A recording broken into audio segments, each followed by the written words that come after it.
OpenTable just announced that it will be the first brand to bring restaurant recommendations to ChatGPT via new plugins that were just launched. Joining me to discuss this, Cyrus Walker of Managing Principal Data Defender. Cyrus, thanks so much for being here.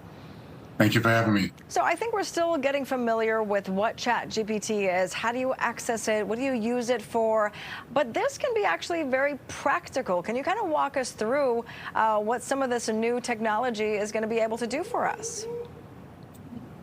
So ChatGPT is basically going to make life easy for us in this regard. So with the OpenTable development of using the chatbot to help consumers find restaurants and tables, it's going to make that process a lot easier and quicker to do. So instead of having to search through each restaurant to find a table, ChatGPT is going to do that for you. This particular type of technology is going to take a lot of the mundane activities and make them very, very easier to handle. We're just beginning to experience the capabilities that ChatGPT is going to enable for us, and I can tell you it's going to be endless. This isn't going to be the last time that we hear of a company adopting ChatGPT to use it to streamline service delivery to consumers. So what is the concern here? Because, of course, when you use AI technology, you kind of worry, A, if there's glitches in the system, for one. If you actually make a reservation through this thing, does it actually work?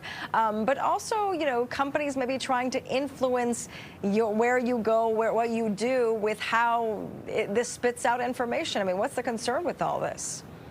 So companies are always going to be trying to influence consumers their way. I mean, that's why they're in business, to provide services.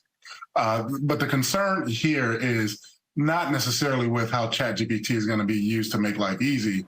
The concern really is in how ChatGPT is going to be used to create a more robust threat vector against consumers and businesses, kind of like what we're seeing today. We haven't seen that yet, but we believe that that is immediately on the horizon. And so companies and consumers that are concerned about that should be looking to take or use the current countermeasures that are out there to protect themselves. And we've talked about that, you know, till we're blue in the face. But those countermeasures are going to be very important to help consumers and businesses protect themselves from the robust threat vector that ChatGPT will make in the industry. Yeah, it'll be really interesting. I think in like 5-10 years, we're going to look back and ChatGPT is going to be so part of our daily life that we won't even think twice. But now I think there's a lot of skepticism. We don't even know. If you are a consumer who hasn't used this technology yet, how would someone kind of get involved and maybe start using it? Because I know some people are using it to even write essays to, you know, help them with all sorts of schoolwork. So I know the education system is trying to figure out how to use this properly. It's kind of a mess right now because there's a lot of panic out there. Well, this is what we call a disruptive technology. Yeah. It is disrupting our normal way of life.